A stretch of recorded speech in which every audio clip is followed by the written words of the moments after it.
ప్రభునామములో దేవుని బిడ్డలందరికీ వందనాలు తెలియజేస్తున్నాము. ఈ దినము క్యాలెండర్లో నుండి మనకి ఇవ్వబడినటువంటి వాగ్దానమును కొన్ని నిమిషములు ధ్యానం చేస్తాం. చూడండి, హెబ్రీయులకు రాసిన పత్రిక 10వ అధ్యాయము 35వ వచనం. హెబ్రీయులకు రాసిన పత్రిక 10వ అధ్యాయము 35వ వచనం. కాబట్టి మీ ధైర్యమును విడిచిపెట్టకుడి, దానికి ప్రతిఫలముగా గొప్ప బహుమానము కలుగును. మనం చదువుకున్న వాక్య లేఖన భాగాన్ని ప్రభు మన కొరకు ఆశీర్వదించునుగాక.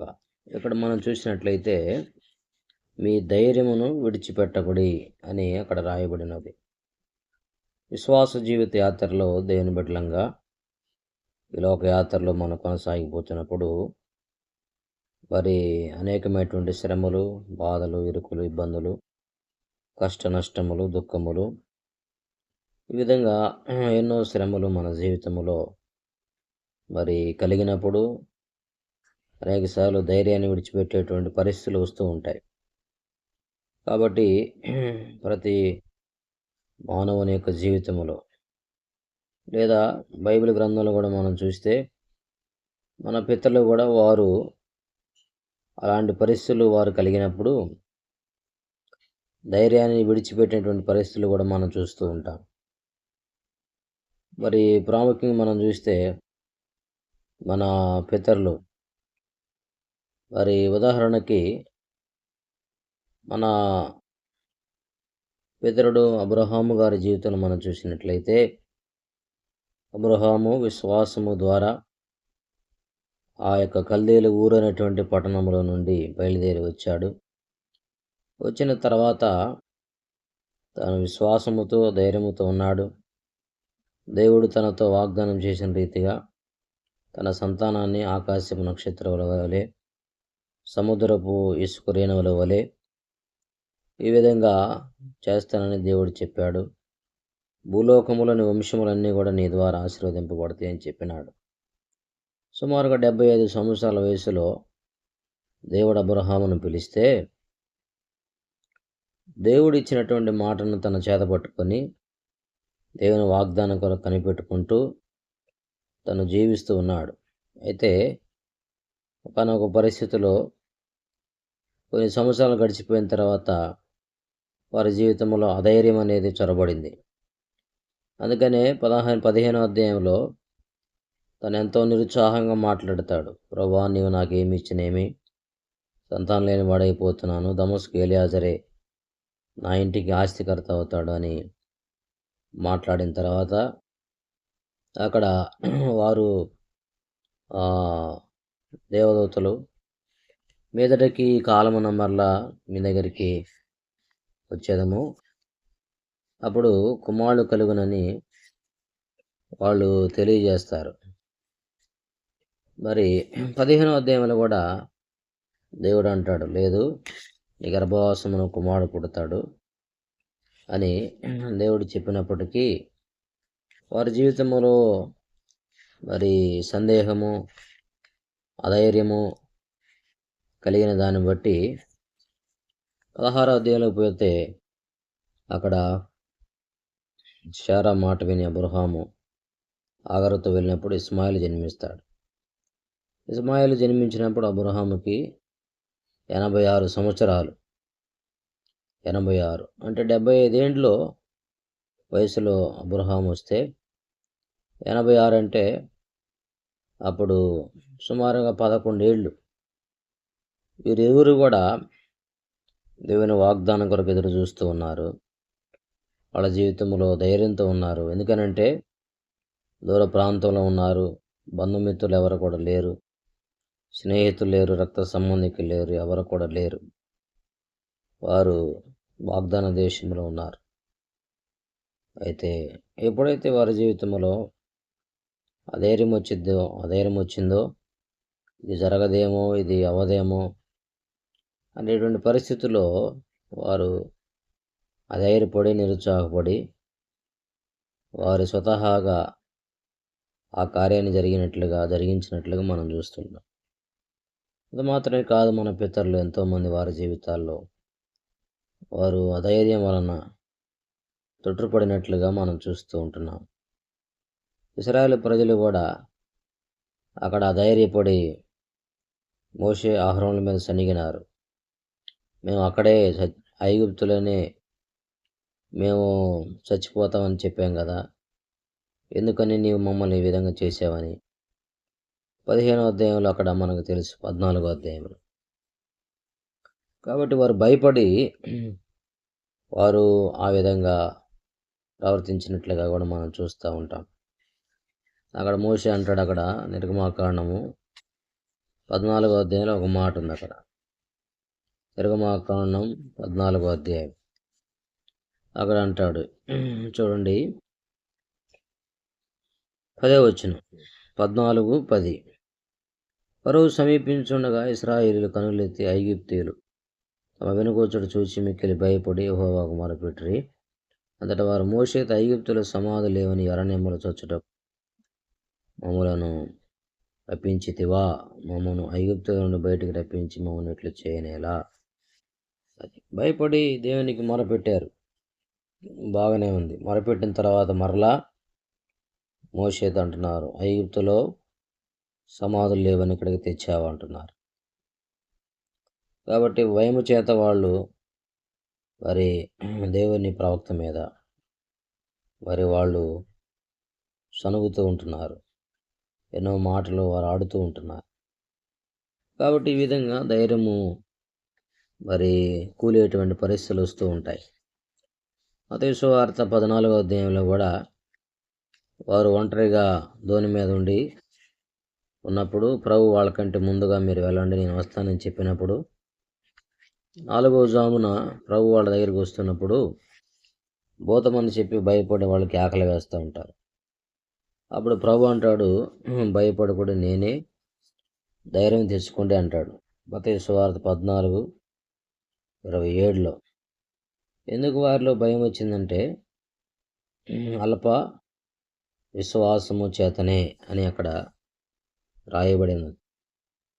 అల్ప విశ్వాసం చేత వారు భయపడుతూ వచ్చారు. కాబట్టి మన జీవితాలు కూడా అనేక సార్లు భయము దేని కారణాన్ని బట్టి అంటే అల్ప విశ్వాసాన్ని బట్టే. అబ్రహాము శారాలు కూడా బయలుదేరినప్పుడు విశ్వాసముతో ఉన్నారు. అయితే బయలుదేరి వచ్చిన 11 సంవత్సరాలకు 10 సంవత్సరాల తర్వాత అల్ప విశ్వాసం జొరబడింది. అందుకే వారు భయాందోళనకు గురైనారు. భయాందోళనకు గురయ్యి తమ సొంత ప్రయత్నానికి పూనుకొని నష్టపోతూ వచ్చారు.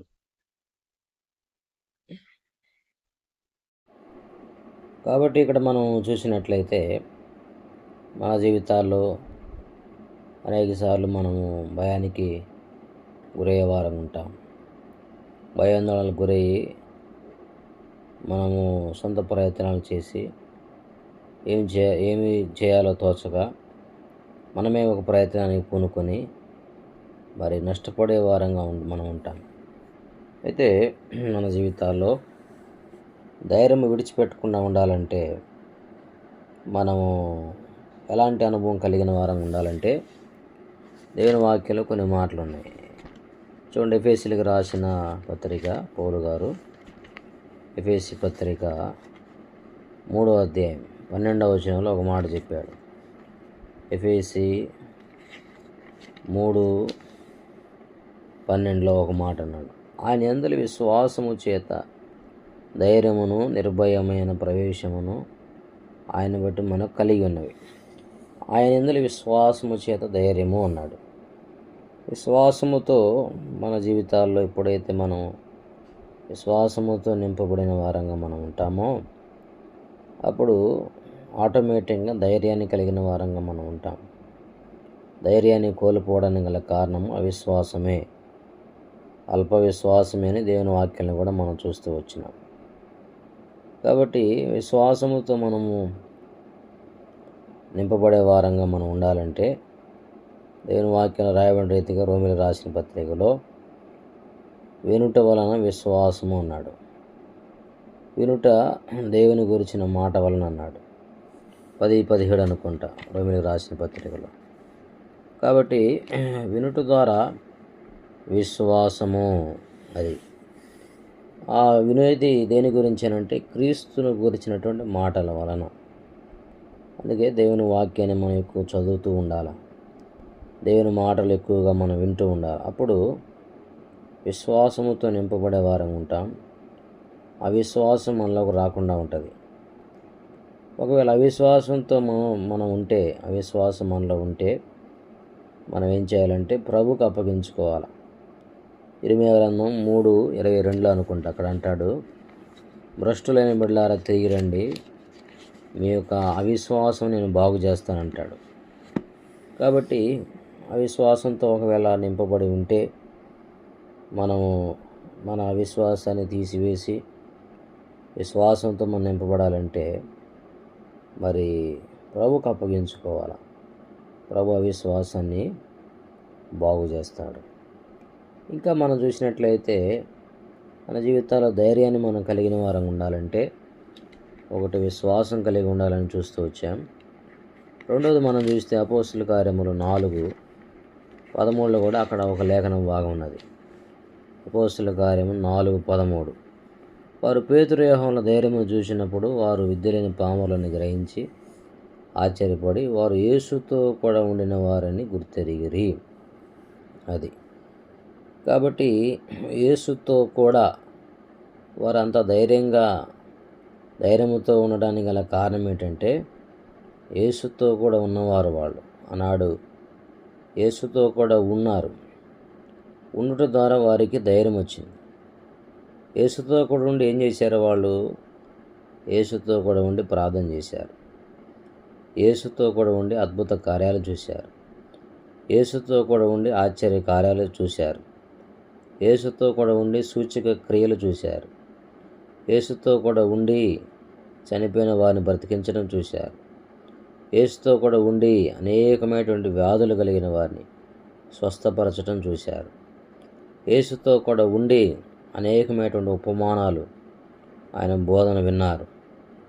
5 రొట్టెలను 2 చేపలను ఈ విధంగా 5,000 మందికి పంచిపెట్టడం, అదేవిధంగా కుంటివారిని, గుడ్డివారిని, మూగవారిని స్వస్థపరచటం, మోషే ఏలియా కనబడి ఆయనతో మాట్లాడుతుండటం, ఆయన వస్త్రాలు దగదగ మెరియటం, ఇదిగో ఈయన నా ప్రియ కుమారుడు, ఈయన మాట వినండి, ఈయనందు నేను ఆనందించునని అని చెప్పేటువంటి ఆ స్వరాన్ని చూడటం, ఇవన్నీ కూడా వారు చూసినారు. కాబట్టి అందుకనే వారు ధైర్యముతో ఉన్నారు. ఈనాడు మనం కూడా యేసుతో కూడా ఉండి ఆయన కార్యములను చూసిన వారమైతే, అనగా మన జీవితంలో యేసు ప్రభువును అంగీకరించిన దినము నుండి ఏదైనా కార్యాలు మనలో జరిగితే ఖచ్చితంగా మనం ధైర్యంతో నింపబడే వారం ఉంటాం. ప్రభు నమ్మిన దగ్గర నుండి కూడా ప్రభు బిడ్డలను కాపాడుతుంటాడు. అనేక పరిస్థితుల్లో మనల్ని తప్పించిన సందర్భాలు ఉంటాయి, మనల్ని విడిపించిన సందర్భాలు ఉంటాయి, మనల్ని కాపాడిన సందర్భాలు ఉంటాయి, మనల్ని పోషించిన సందర్భం ఉంటుంది, అద్భుత రీతిగా కాపాడిన సమయాలు ఉంటాయి. ఈ విధంగా కార్యాలు మనం చూచటం ద్వారా మనం ఆటోమేటిక్గా ధైర్యంతో నింపబడే వారం ఉంటాం. నిజమే, ప్రభు ఈ కార్యం చేశాడు కాబట్టి మరి ఈ విధంగా జరిగింది, ప్రభు చేయకపోతే ఇది జరిగేది కాదు, ఇది ప్రభువే చేశాడని మనం గ్రహించిన తర్వాత ఒక ధైర్యం మనలో ఉంటుంది. ప్రభు నా కొరకు ఏదైనా చేయగలడు, ఖచ్చితంగా ఈ విషయంలో కూడా ప్రభు సహాయం చేయగలడు అనే ధైర్యము మన జీవితంలో ఉంటుంది. కాబట్టి యేసుతో కూడా ఉండిన వారముగా, అనగా ఆయన స్వరాన్ని వింటూ ఆయన చెప్పింది చేయొచ్చు, మరి ఆయన ఆజ్ఞను పాటిస్తూ మనం జీవించినప్పుడు ధైర్యంతో నింపబడే వారంగా ఉంటాం. రెండవది, విశ్వాసము చేత ఉన్నప్పుడు ధైర్యాన్ని కలిగిన వారంగా ఉంటాం. కాబట్టి ఇటువంటి అనుభవాన్ని మనం కలిగి ఉండాలి. అది మాత్రమే కాదు, మన ధైర్యపడిన పరిస్థితుల్లో మొరపెట్టినప్పుడు కూడా ప్రభు మన దగ్గరికి వచ్చి భయపడవాకని కూడా చెప్పేవాడు ఉంటాడు. చూడండి, విలాప వాక్యములు అక్కడ ఇర్మీయా కూడా బందీగృహములో బంధించబడి ఉన్నప్పుడు, దుఃఖాక్రాంతుడిగా ఉన్నప్పుడు, ఇర్మీయా గ్రంథం 3వ అధ్యాయం 51 కాడి నుంచి అక్కడ మరి మనం చూడవచ్చు. నేను దుఃఖాక్రాంతుడనైతిని. ఒక పక్షిని తరుమునట్లు శత్రువులు నిర్నిమిత్తముగా నన్ను వెనువెంట తరుముదురు. వారి చెరసాల నా ప్రాణం తీసివేసిరి, నా పైన రాయి ఉంచరి. నీళ్ళు నా తల మీదగా పారెను, నాశనమైతని నేను అనుకుంటుని. యెహోవా, అగాధమైన బందీగృహముల నుండి నేను నీ నామను బట్టి మొరలెడగా నీవు నా శబ్దం ఆలకించితివి. సహాయం కొరకు నేను మొరపెట్టగా చెవిని మూసుకొనకుము. నేను నీకు మొరలెడిన దినమున నీవు నా యొద్దకు వచ్చితివి. భయపడకుమి అని నీవు చెప్పితివి. అది చూశారా? కాబట్టి ఇర్మియా చూడండి, చెరసాలలో తన ప్రాణం తీసివేశారని చెప్పాడు. అది మాత్రమే కాదు, నాశనమైతే అనుకున్నాడంట ఆయన. బందీగృహములో ఉన్నాడు, నీళ్లు తన తల మీదగా పారినాయి. ఇంకా ఏమన్నారు? పక్షిని తరిమినట్లు ఆయన తరుముతూ వచ్చారు శత్రువులు. దుఃఖాక్రాంతుడుగా ఉన్నాడు. ఇటువంటి పరిస్థితుల్లో మొరపెట్టినప్పుడు ప్రభువు తన దగ్గరికి వచ్చి భయపడదని చెప్పినాడు. కాబట్టి మన జీవితాల్లో ఒకవేళ ధైర్యంతో మనం ఉన్నప్పుడు ప్రభు మనల్ని ధైర్యపరిచేవాడుగా ఉంటాడు. మనమైతే ఆ ధైర్యాన్ని విడిచిపెట్టకుండా మన జీవితాల్లో మనం ఉన్నప్పుడు ప్రభువు అంటాడు అక్కడ, దానికి ప్రతిఫలముగా గొప్ప బహుమానము కలుగును అంటాడు. అది కాబట్టి ప్రభువుని ఎరిగిన వారు పిరికివారు కాదు, ధైర్యవంతులు, బలవంతులు. అందుకే ప్రకటన 21:8 మనం చూస్తాం. ఆ రెండవ అగ్ని గంధకమును మండుగుండములో పాలు పొందేవారు, రెండవ మరణములో పాలు పంపులు పొందేవారు ఎవరయ్యా అంటే అక్కడ ఒక జాబితా ఇచ్చాడు. ఆ జాబితాలో మొట్టమొదటి చిట్టా ఎవరిదంటే పిరికివారు, నాకు అధైర్యపడేవారు, భయస్థులు. కాబట్టి నాడు మనం భయపడాల్సిన పని లేదు. మనకు తోడుగా ఎవరున్నారంటే ప్రభు మనకు తోడుగా ఉన్నాడు. ఇర్మియా 30:11 అంటాడు, నీ రక్షించుటకు నేను నీకు తోడై ఉన్నాను. ఫిబ్రవరి 13:5 నేనేమాత్రం విడును, నిన్ను ఎన్నడూ నడబాయను అంటాడు. ఏషియా 41:10 యాకోబు, నీకు సహాయం చేయవాడు నేనే, భయపడకము, నేను స్వస్థపరచు యెహోవా నేనే, నేను నీకు తోడై ఉన్నాను, దిగులు పడవాకంటాడు. కాబట్టి ప్రభు మన ధైర్యపరిచేవాడు. కాబట్టి మన జీవితాల్లో విశ్వాసం కలిగి అదేవిధంగా ఆయనతో కూడా ఉండిన అనుభవం మనం కలిగి ఉంటే మనము ధైర్యంతో నింపబడే వారంగా ఉంటాం. ఆ విధంగా అటువంటి అనుభవం ఉన్నప్పుడు రానున్న దినాల్లో కూడా ప్రభు మన పట్ల గొప్ప కార్యాలు జరిగించేవాడు ఉంటాడు. విధంగా ప్రభు సహాయం చేయగా ప్రార్థన చేసుకుని, ప్రేమను మా పరలోకపు తండ్రి, వందనాలు, స్తోత్రాలు. ఇది మన సజ్జులను చేశారు దేవా, కనికరించి. ధైర్యాన్ని విడిచిపెట్టకుండా ఉన్నప్పుడు దానికి ప్రతిఫలం గొప్ప బహుమానం కలుగజేసే దేవుడు. మేము విశ్వాసంతో నింపబడినప్పుడు అదేవిధంగా ప్రభువా మీతో కూడా ఉండిన అనుభవాలు ఉన్నప్పుడు ధైర్యాన్ని కలిగి ఉంటామని, భయపడినప్పుడు ప్రభు మా దగ్గరికి వచ్చి భయపడకము అని చెప్పే దేవుడు, స్తోత్రాలు. ఆ విధంగా మీ కృపను చూపించి దినమంతా మా ప్రియులు ఉద్యోగ బాధ్యతలు, వ్యాపారములలో, చేతి పనులలో సహాయం చేయండి. వారిని దీవించి ఆశీర్వదించండి, కృప చూపించమని యేసు ప్రభువును ఆశీర్వదించి ప్రార్థిస్తున్నాము తండ్రి. ఆమేన్. Praise Lord. అందరికీ ప్రైజ్ లార్డ్.